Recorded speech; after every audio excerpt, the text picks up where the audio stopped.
Why don't people like the sound of their own recorded voice? Hello there, my name is Tila Raja and I'm a speech pathologist at Speak for Life. Now this is a question I get asked a lot of times about, why does my voice sound different when I record myself? Now I'm sure a lot of you in this day and age have recorded your voice before and listened to it. And your first reaction is usually to go, is that really me?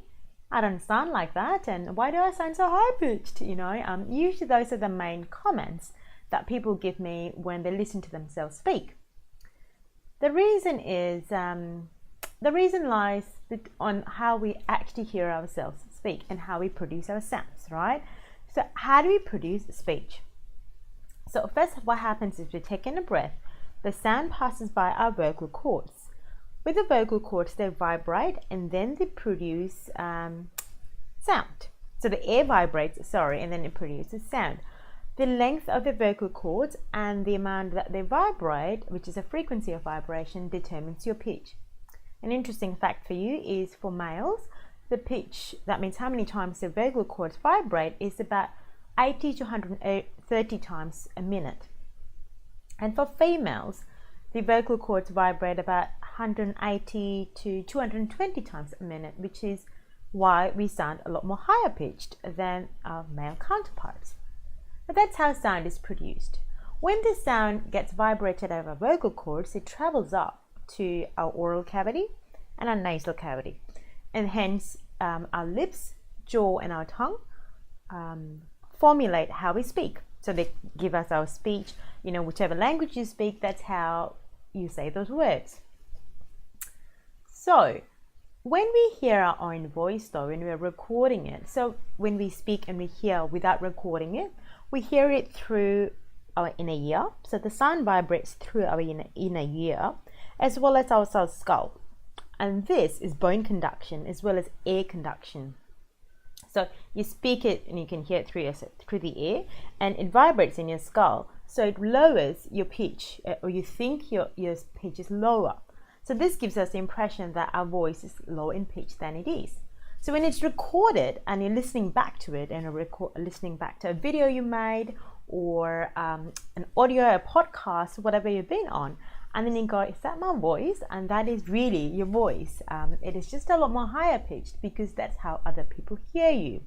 They only hear you through air conduction. They can't hear you through bone conduction.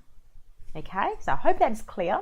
And that's why we sound different when we are speaking and when we are recorded.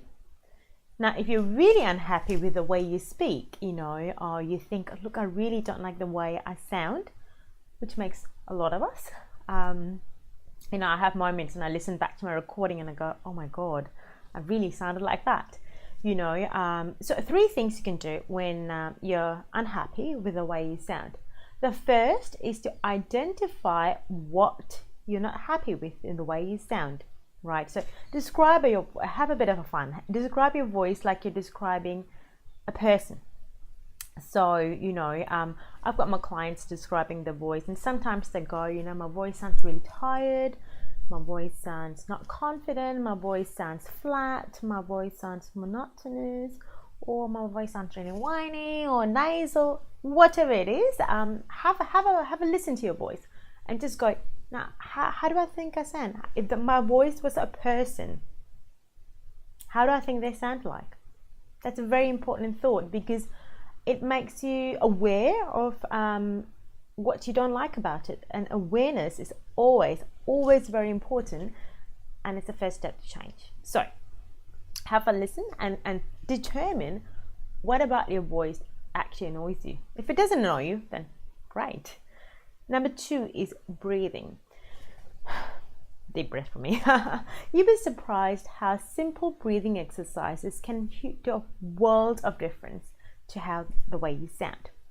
So speaking when you're breathing from your diaphragm reduces your rate of speech.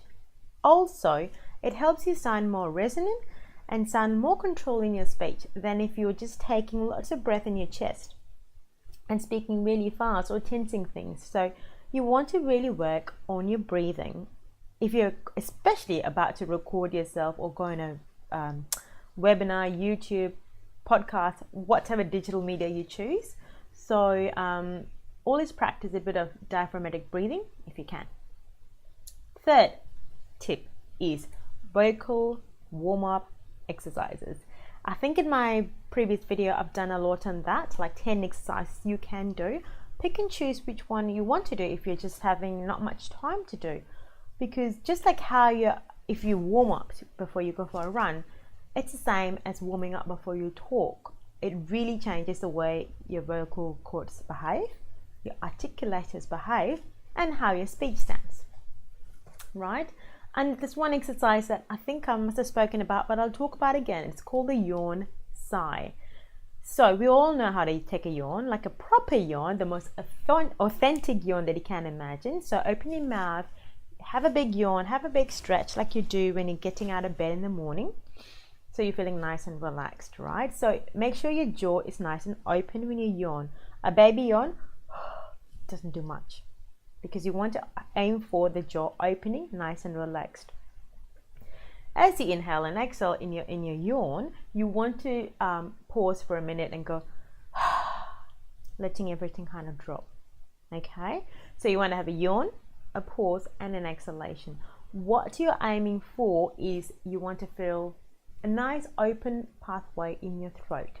You want to feel no congestion. You want to feel no pressures, no effort in the yawn. So you want to feel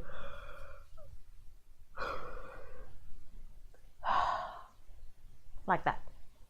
Try that and see how easy it is or difficult it is, but it really works wonders. As simple as it is. I love voice exercises because they're the simplest. So yeah, hope these exercises and the tips were useful for you. And if you'd like to chat more, please check out my website below, which is www.speakforlife.com.au.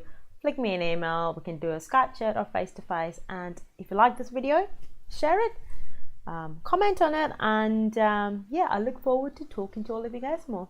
Thanks, see yous.